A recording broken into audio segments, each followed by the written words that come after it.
don't be afraid. Really, don't be afraid. Non, c'est vrai. Puis on a plein de droits, puis il y a plein d'affaires qu'on sait pas, qu'on ne sait pas. Fait que juste poser des questions pour le vrai, là. Faut pas que les gens aient peur de te demander et de se renseigner. Si tu pourrais donner un conseil, parce que moi je t'observe. Moi, je t'ai connu au début dans Baiser vu le télé. Ça fait longtemps, ouais. Je te connais depuis way back parce que je connais ton cousin. On va pas citer son nom.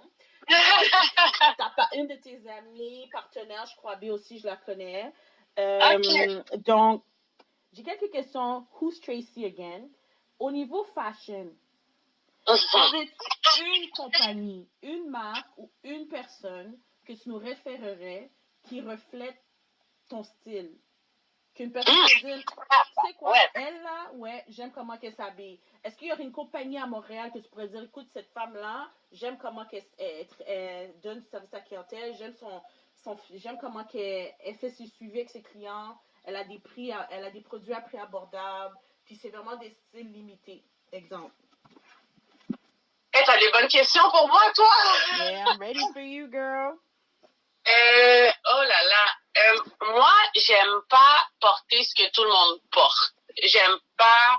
C'est sûr que oui, je suis la mode, j'aime les tendances, mais je vais pas porter quelque chose parce que c'est cool ou parce qu'il y a une marque. Fait que moi, les gens qui doivent avoir Gucci tatoué sur tout le corps pour se sentir cool, moi, c'est vraiment, vraiment pas mon genre.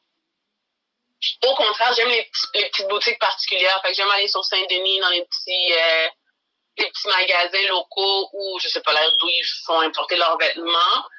Fait que là, quelle boutique ou service? Honnêtement. OK. Faut que j'aime soit un endroit qui me représente côté look ou un service que j'ai vraiment aimé. Ben, ça peut être les deux parce qu'on s'entend en tant qu'entrepreneur, tu dois savoir ton argent, tu travailles fort pour, tu n'investis à un endroit où ça que tu te sens respecté, puis le service est au summum. Pour vrai, là, il y a une petite boutique au centre du Vernet, que c'est une entreprise familiale. Il y a la mère, je pense, qui est la propriétaire, puis sa fille, elle travaille là, puis le reste, c'est sûrement des amis ou des membres de sa famille. Le service, il est A1, il est super personnalisé. Quand tu rentres, on te prend quasiment par la main, puis ils font le tour avec toi pour savoir qu'est-ce qui serait ton genre. Puis ils ont quelques morceaux, ils ont comme pas beaucoup de quantité par style qu'ils vendent, fait que c'est pas tout le monde qui l'a. Puis en plus, quand tu achètes régulièrement là-bas, ils finissent par te créer une fiche client. Fait que si tu réfères du monde là-bas, ils te demandent qui t'a référé, puis ils t'empêchent d'acheter la même chose que la personne. Fait que moi, je pense que ce serait cette boutique-là, ça s'appelle Tabarouette, c'est au centre du Vernet, 0.0, 0 point neutre. Entre, il n'y a pas beaucoup de boutiques au centre du Vernet avec des vêtements super nice, là. Fait que si vous allez au centre du Vernet, vous allez savoir c'est quoi. OK. Là, ma prochaine question pour toi.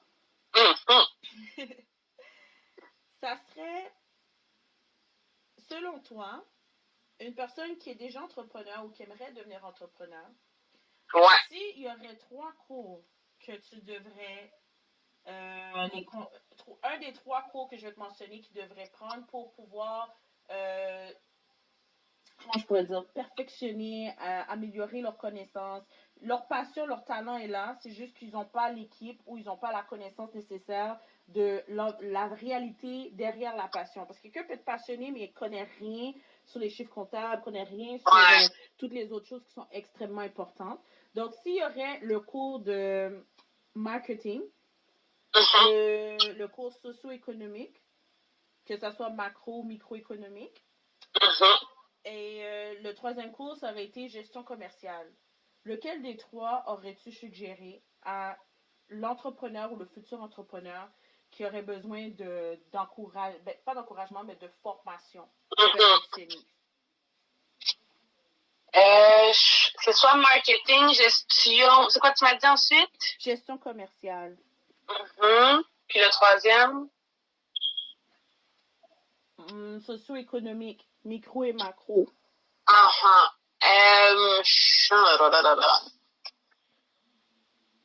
Les chiffres sont importants, mais le marketing est tellement important. Je pense que j'irai avec le marketing.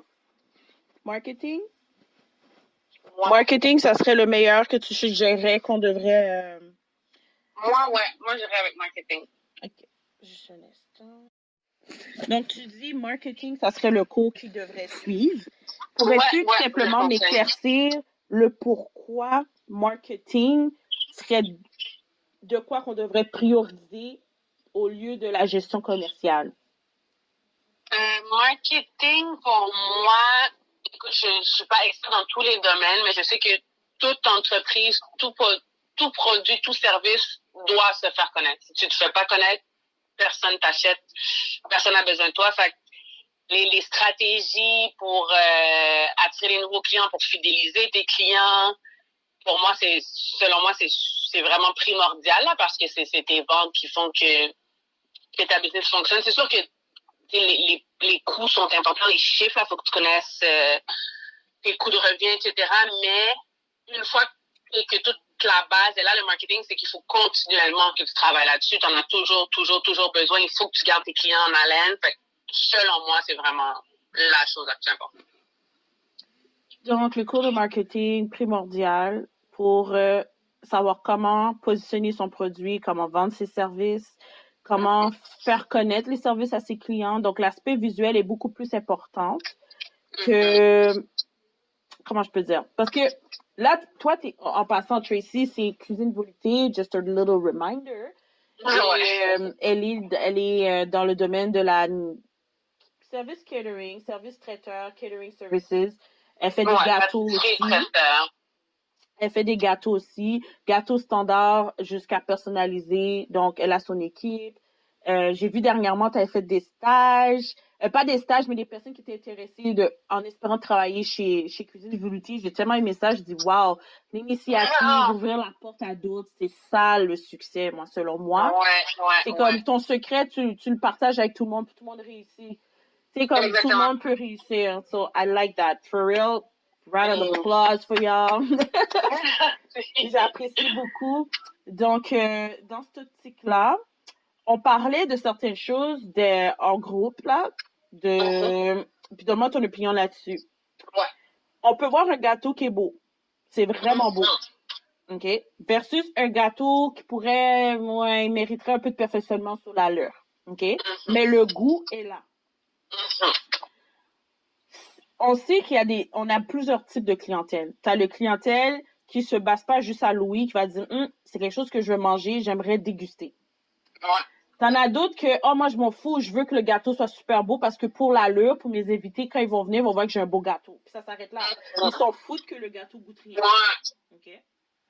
Selon toi, en tant que entrepreneur, tu es dans le domaine de la pâtisserie, qu'est-ce que tu pourrais donner comme conseil à des clients qui sont simples de savoir ou de développer leur côté gustatif? Parce qu'il y en a beaucoup, moi, ça me dérange pas, moi, je veux juste ça. Puis ça s'arrête là. En fait, je comprends ta question. En fait, ce qu'il faudrait faire, là, c'est éduquer, au début de l'entrevue que tu faisais avec moi, je pense que tu me demandais d'essayer de faire comprendre aux gens les coûts. Fait que j'irais un peu avec ça parce qu'il faut comme les éduquer pour leur faire comprendre le temps, l'énergie qui est mis derrière tout ça. Puis, c'est bien beau, oui, tu veux un beau gâteau, mais tant qu'à avoir payé pour un gâteau, il faudrait qu'il soit bon aussi. Là, tu vas pas le jeter. Fait que si tu veux que tes convives, tes invités aient une bonne expérience jusqu'à la fin, il faut que ce soit autant intéressant pour les yeux que pour la bouche. Fait que je pense que les gens devraient faire des dégustations. Goûter des gâteaux d'épicerie versus des gâteaux de pâtisserie personnalisés pour voir vraiment la différence. Ou faire des ateliers de pâtisserie. Qui viennent faire des ateliers de pâtisserie avec nous pour voir le temps que ça prend. Faites le service de pâtissier d'un jour avec nous, puis vous allez voir combien de temps qui est mis derrière tout ça, puis peut-être que les gens vont mieux comprendre. Tu fais des journées de pâtisserie, pour de vrai? Oui. C'est ouvert à tous? Oui, tu fais la demande d'information, check une date, puis tu peux soit faire atelier de pâtisserie entre amis, fête d'enfants, adultes, atelier de team bonding au travail, peu importe. Ça peut soit être à notre boutique ou on se déplace. Puis il y a les services de pâtissier d'un jour. C'est souvent les enfants qui le font, puis à la fin, on leur remet leur petit certificat, mais ça peut être un adulte aussi sans problème. Yeah, that's nice. Oui. Now you give me some ideas, girl. Business now. Tu me donnes des idées parce que Je trouve que ça serait une activité qui serait très, très suggérée à les clients difficiles. Quand je dis difficile, c'est que les négociateurs, là, comme s'ils s'en foutent que ça prend 5 heures, puis ils s'en foutent que ça prend 12 heures pour faire la conception, puis la confection, ils s'en foutent. Ça, c'est les clients difficiles que je vous mettrai à l'épreuve de vraiment prendre ce cours-là pour voir la réalité d'une pâtissière. Bon, en Les effet. clients qui aiment manger, qui aiment goûter ou qui veulent développer leur côté gustatif, c'est aussi un cours que je vous suggérerais de prendre. Parce que ça va vous permettre de découvrir d'autres saveurs aussi. C'est pas juste vanille, il n'y a pas juste chocolat, il y a d'autres saveurs. Donc, c'est vraiment intéressant. Puis, si c'est possible, est-ce que côté coût, ça dépend du nombre de personnes? Exactement. Okay. Ça part à partir de les ateliers de pâtisserie, ça part à partir de 39,99 par personne. Puis là, ça dépend. Est-ce que tu veux juste faire les cupcakes, juste les cupcakes? Est-ce que ils prennent notre offre de service de base ou ils veulent plus pousser puis travailler sur une thématique particulière, etc. Fait que ça varie selon ça. Puis, par exemple, il y aurait des étudiants qui ils font un cours, on va dire, à l'hôtellerie de Laval ou n'importe quel ITHQ, exemple, puis ils veulent vivre cette expérience-là. Exemple, eux, ils sont vraiment dans qu'est-ce qui est mis en place, service, cuisson, tout ça, mais pas pâtisserie. Le cours de pâtisserie est offert, ça on le sait, mais exemple, toi, tu donnes ce volet-là. Est-ce que tu penses que ça serait un projet futur que tu déposerais dans des écoles secondaires afin de pouvoir mettre sur place des personnes de pouvoir être capables de cuisiner, et avoir une petite base? Ben écoute, certainement, parce que en fait, c'est comme si c'était dans mon cerveau, là, parce que c'est déjà dans mes projets. Puis, depuis les 3 dernières années, j'ai eu le contrat avec le Collège Laval durant l'été, durant les vacances, quand les jeunes sont dans le camp de jour, pour m'occuper du camp personnalisé. Ça s'appelle Petit Pâtissier. Et dans le fond, pendant les 7 semaines de vacances, 4 jours par semaine, de 11 heures, de midi à 3 environ, on avait un contrat pour faire des ateliers de pâtisserie avec les jeunes. Fait avec ce contrat-là, j'ai comme idée de montrer un peu tout ce qui a été fait puis l'expérience qui a été acquise pour le présenter dans les écoles, puis que ce soit des activités parascolaires ou des mardis pâtisseries qui pourraient exister, peu importe. Là, j'essaie de peaufiner le tout. Mais oui, c'est quelque chose certainement qui serait super, super intéressant. Si tu as des contacts pour moi dans des écoles, donne-moi-les. OK. Don't worry. We being a wealth community, it's about time. Qu'est-ce que tu aperçois présentement de la tendance de cette pente en élévation dans le marché du travail? Ben, pas je veux plus dire au niveau de l'entrepreneuriat, parce que beaucoup, beaucoup, beaucoup plus de femmes se lancent en entrepreneuriat en tant que side money. Si c'est pas side money, c'est temps plein. Puis que non seulement qu'il y en a beaucoup, la demande, il y a de l'offre, il y a de la demande.